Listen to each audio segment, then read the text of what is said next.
বন্ধ প্রমাণিত হচ্ছে। দেশকে ডক্টর মোহাম্মদ ইউনূস স্যার পরিচালনা করতেছেন নাকি কচুঘাট থেকে পরিচালিত হচ্ছে তা আমাদের কাছে সুস্পষ্ট করতে হবে। কার নির্দেশে যৌথ বাহিনী বিপ্লবীদের উপর হামলা করে? আমরা এই ধরনের হামলা দেখেছি পার্টি অফিসের সামনে শেখ হাসিনার আমলে। বিএনপি, জামাত, গণ অধিকার পরিষদ প্রত্যেকটা দলের উপর হামলা করতে আমরা দেখেছি। আমরা আজকে দেখেছি একটি সুশৃঙ্খল সংবাদ সম্মেলনে কিভাবে যৌথ বাহিনী হামলা করে আমাদের সহযোদ্ধাদের উপর, আমাদের সহযোদ্ধাদেরকে রক্তাক্ত করে।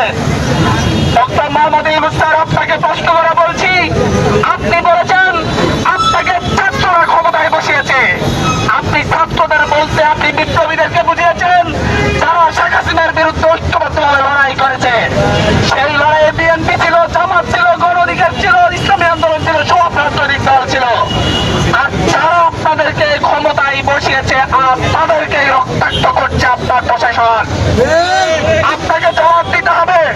যারা আমাদের এই অভ্যুত্থানকে ধারণ করে, যারা আমাদের এই অভ্যুত্থানকে লালন করে, যারা এই অভ্যুত্থানের কারণে আজ ক্ষমতায় আসেন, তাদেরকে বলবো আপনার সহযোদ্ধাদের উপর সহযোদ্ধাদেরকে রক্তাক্ত করা হয়েছে। এরপরও আপনারা চেয়ারে বসে রাখতে পারেন না। হয় বিচার করুন, নয় ওই চেয়ার ছেড়ে দিয়ে এসে আমাদের সাথে শাহবাগের মঞ্চে একত্রিত হন। ফেসবুকে পোস্ট দিন না, ফেসবুকে পোস্ট না দিয়ে আমাদের সাথে এখানে এসে গলা মিলান।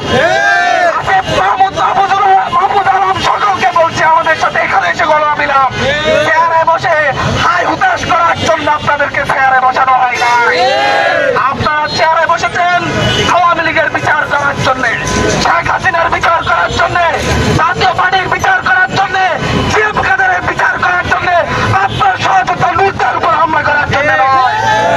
আপনারা হয় চেয়ার ছেড়ে আমাদের কাতারে আসুন, না হয় আমরা আপনাদের বিরুদ্ধে রাজপথে নামতে বাধ্য হব। আমাদের রক্ত আলাদা নয়। আমরা যারাই দীর্ঘ সময় ধরে ফ্যাসিবাদ বিরোধী লড়াই করেছি তাদের সকলের রক্ত এক। সেই রক্ত তারেক রহমানের হোক, সেই রক্ত মির্জা ফখরুলের হোক, সেই রক্ত নাহিদ ইসলামের হোক কিংবা নুরুল হক নূরের হোক, এই রক্ত সকলের এক। বিপ্লবীদের রক্ত, যারই রক্ত ঝরবে আমাদের হৃদয়ে আঘাত লাগে। সুতরাং চেয়ারে যারা বসে আছেন, আপনাদের হৃদয়ে আঘাত লাগলে আপনারা আমাদের সাথে কণ্ঠ মিলান। একসাথে আমরা দেশ গঠন